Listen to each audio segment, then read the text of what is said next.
Bismillahirrahmanirrahim. Assalamu alaikum brothers and sisters. Welcome back to my channel Aspiring Muslim.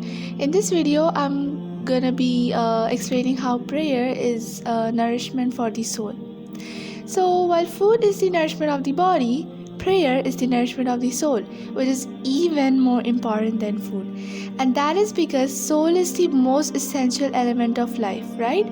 As it drives the physical body, its feelings, its behavior and volition. Without spirit, the body might move physically, but in reality, it is dead. It is unhappy, it is unsatisfied and anxious. Even scientists prove that prayer activates the regions of the brain that make us happier and helps us to get rid of negativity. The Quran also confirms this.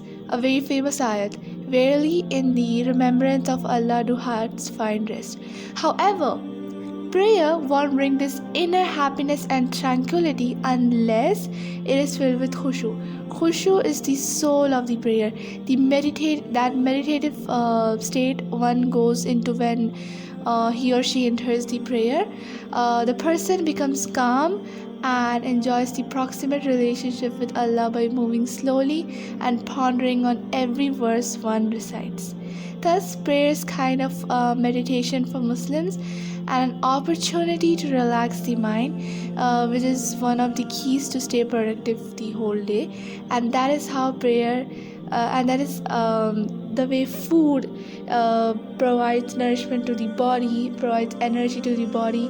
The same way prayer provides nourishment to the soul and keeps it energized and productive throughout the day. I hope you all found this video informative, and if you did, then do like, share and subscribe. Till the next video, Allah Hafiz and Assalamu alaikum.